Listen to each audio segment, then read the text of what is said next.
kids, it's time for books. So cuddle up to Mum or Dad and let's rock and read. Today, I'll be reading you Penny and the Plain Piece of Paper. This book is about a girl called Penny that lives on a very plain piece of paper. She's quite bored, so she goes and visits a newspaper, a map, some graph paper, wrapping paper and a colouring book.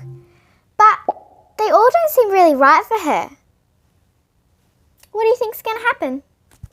Let's find out in Penny and the Plain Piece of Paper. Penny lived on a plain piece of paper. "There's nothing here," she sighed. "I'm so bored. I wish I could live on a more interesting piece of paper." So she decided to do something about it.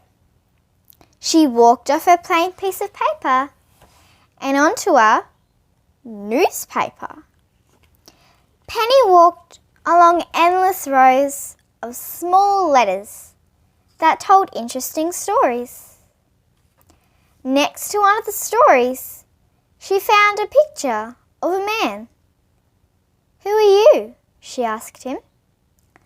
"I'm Mr. Important," he replied.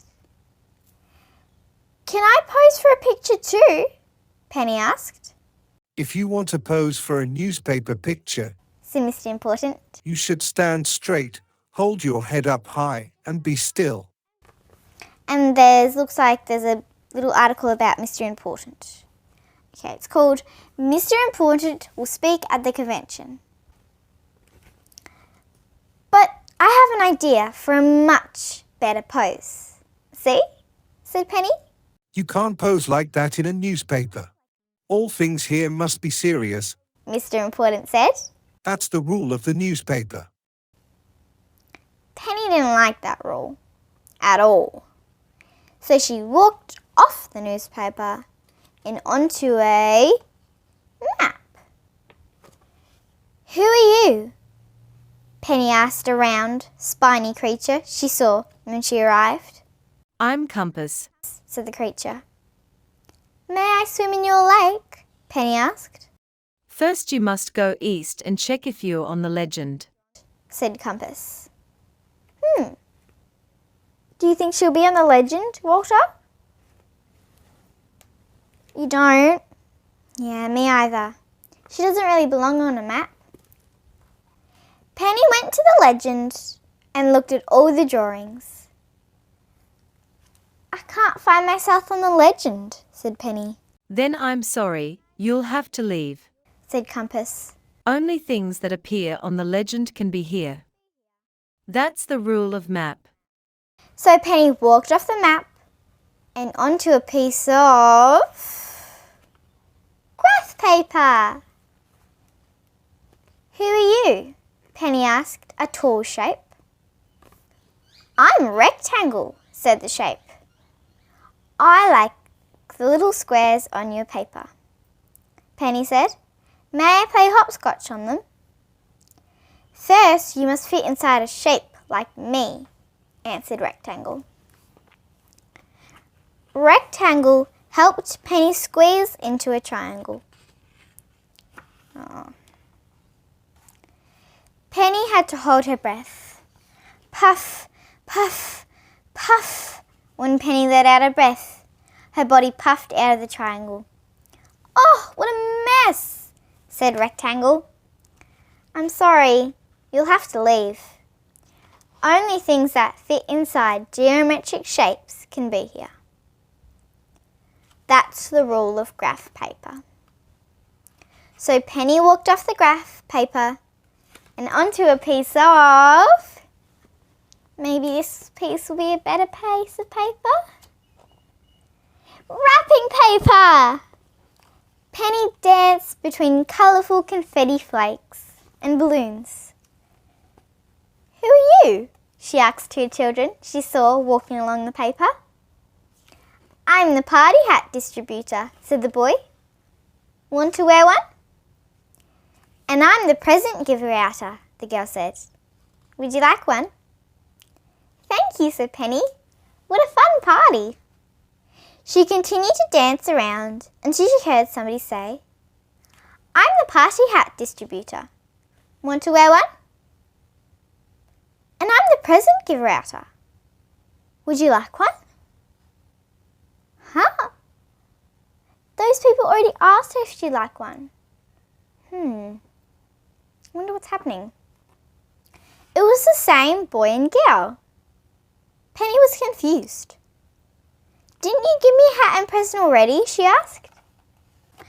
She walked around and realized that the two children were everywhere. They kept giving her party hats and presents over and over. "Why do you keep asking the same questions again and again?" wondered Penny. "We must repeat the same thing over and over," they told her. "That's the rule of wrapping paper." Penny felt dizzy. She walked out of the wrapping paper and into a colouring book. I love colouring books. Penny walked up to the first animal she saw and asked, "Who are you?" "I'm Mama Bear and this is Baby Bear," the animal said. "Where is your outline?" "My what?" asked Penny.